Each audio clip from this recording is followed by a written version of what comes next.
So the business cycle essentially is the regular ups and downs of GDP. The reality is that GDP generally goes up, but doesn't always go up. And it is sometimes going to go down. And that's something we saw this past year, right? Where we saw it go way down in the spring and then come way back up. And now this spring was somewhat extraordinary for a couple of reasons. Number one, we're dealing with the first global pandemic, really, in the first major one in a century. And unlike previous ones, the economy basically shut down. Part of that was through voluntary means, and part of that was because governments basically told people they weren't allowed to work, and businesses, they weren't allowed to be open. And obviously, if people aren't allowed to work and businesses aren't allowed to be open, then they can't do commerce. They can't buy and sell. They can't exchange goods and services. And as a result, they can't make money. They can't pay employees. And, needless to say, they're going to have less money to spend and so forth and so on. So it was really, in a way, kind of a twin recession fueled by two things. It was fueled by less consumer activity due to people voluntarily on their own kind of distancing and going out less. But it was then made worse by governments kind of using a one-size-fits-all approach and shutting workplaces down and implementing stay-at-home orders, and especially shutting restaurants and retail businesses down, which are really, in a lot of ways, a big chunk of the lifeblood of the economy. So 2020 has been very unusual, but we were due for a recession anyway. It's just that, this one was kind of a very strange one. So the business cycle is basically the regular ups and downs of GDP over time, okay? And it has four phases, okay? And in those four phases, we have basically, it kind of looks like this, okay? Okay, so when the GDP is going up, we call it expansion, okay? That basically means that the GDP is going up, okay? As a result, the number of people with jobs is going up. Now, the problem is prices also generally go up during an expansion.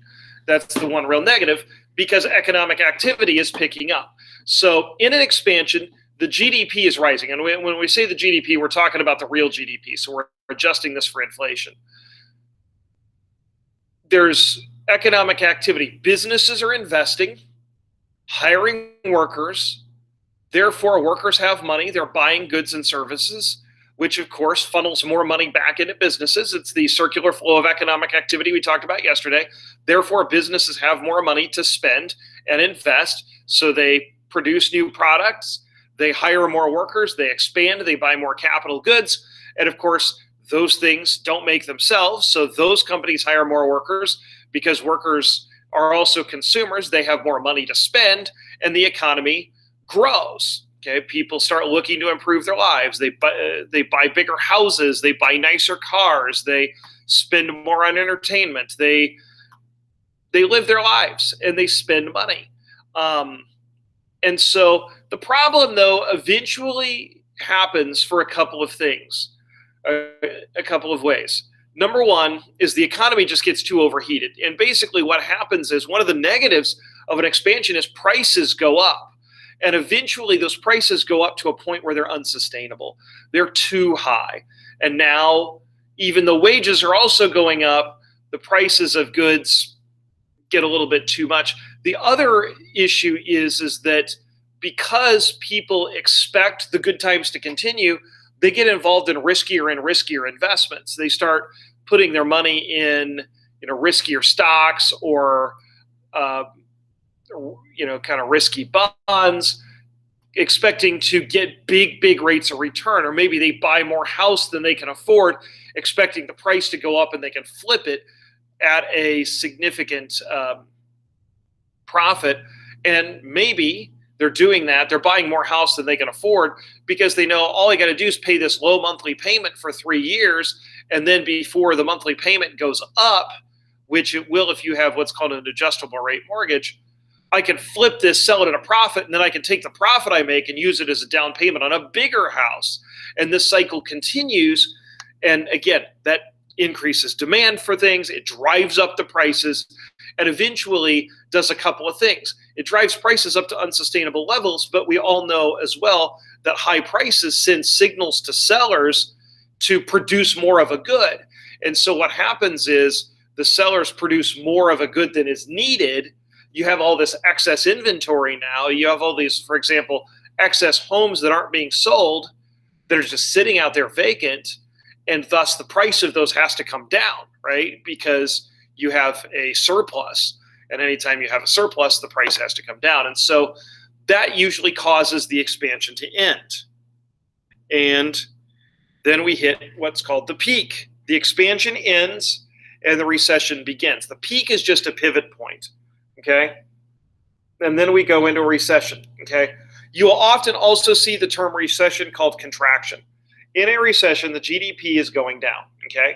Now, what does that mean for real people, okay? It means the number of jobs is going down. In other words, the unemployment rate goes up. It's harder for people to find jobs. Now, the benefit is prices generally go down as well, okay? And I say generally because that's not always the case. But we can dig into the exceptions later on here. But let's just get the fundamentals down, okay? In a recession, the economy contracts. The definition of a recession is that we have declining real GDP for 2 consecutive quarters or 6 consecutive months. So essentially what happens is business activity decreases, consumer activity decreases, people buy less stuff, people spend less money. Therefore, businesses hire fewer people, businesses don't invest as much, businesses lay off workers, which of course creates a cycle where there are fewer employed workers, therefore consumers don't have as much money to spend, therefore they buy less stuff, which means businesses have to lay off more workers or hire fewer workers, and then that cycle continues. Now, because there's less economic activity, prices of goods and services fall. Because you have a surplus of workers, you have high unemployment, you also have wages falling during a recession. So if left to its own devices, and we've had inflationary recessions in the past, but we'll get to what causes those. If left to their own devices, recessions will generally cause a fall in prices and a fall in wages. And obviously consumers like one, but they don't like the other.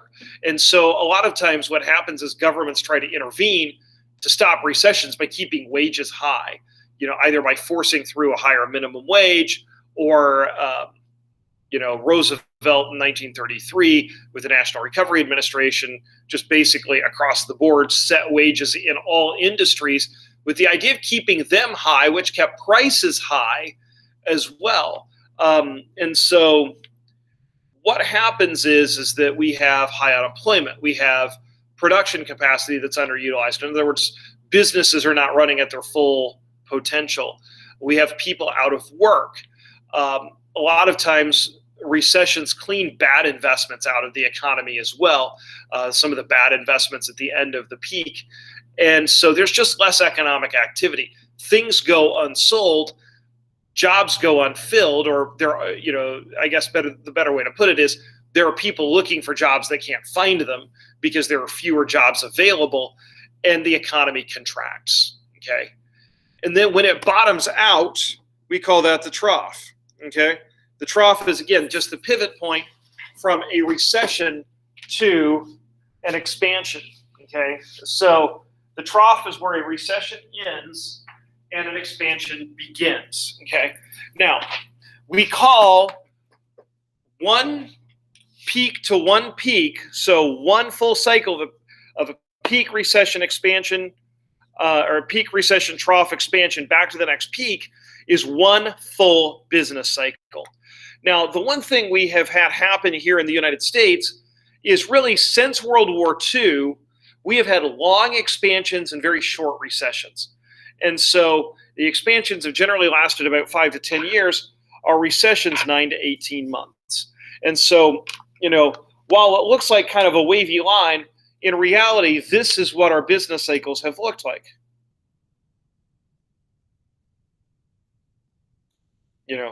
So, you see long, steep expansions followed by short, brief recessions.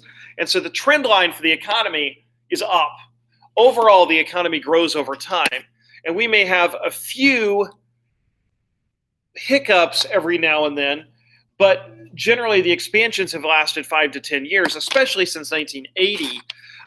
It's been generally, the expansions have lasted 8 to 10 years, even though we've largely been in peacetime since then, and the recessions have been very short. I think the longest recession we have had is 18 months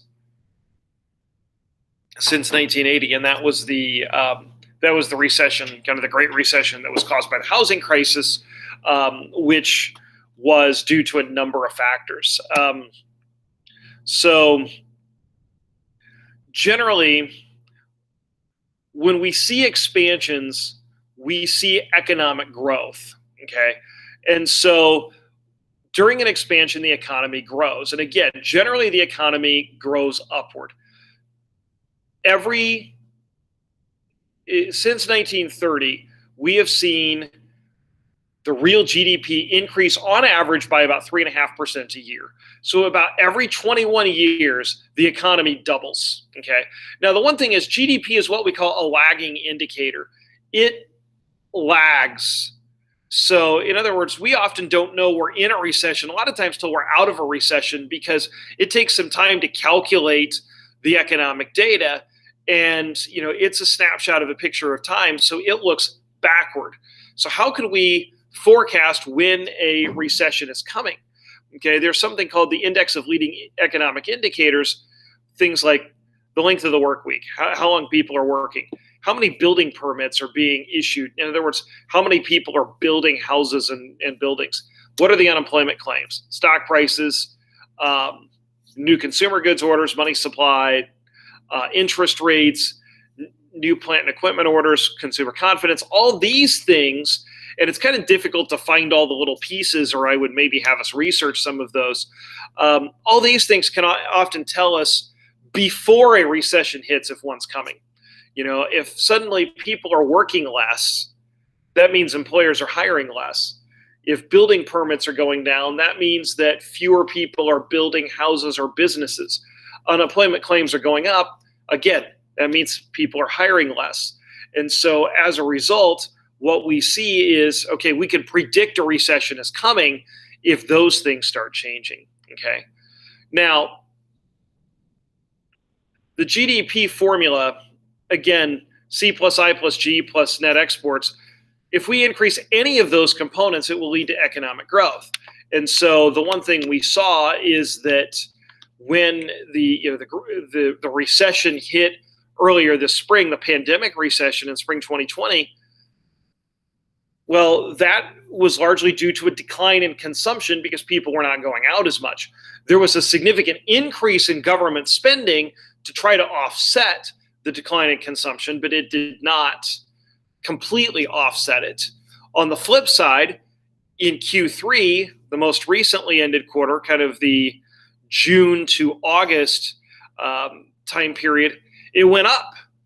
And the big reason why is consumer spending went up. Okay, G actually went down. Government spending went down during that time, but consumer spending went up. And so generally, what we try to do, especially with regards to policy, is boost consumer spending whenever possible. So that's where we're going to finish today. Tomorrow, we're going to look at unemployment. There's basically two things that we look at when we see expansions and recessions. One of them is unemployment. The other is inflation, or the rise in prices. And so we'll look more in depth at unemployment the next couple of days, and then we'll look at inflation when we get back after Thanksgiving. I don't want to, inflation's pretty technical, and I don't want to, rush that as much as I really would like to start clean. I don't want to rush that and cram it into a day and then say, oh, hi, test tomorrow. So we'll look at unemployment over the next couple of days and then inflation. So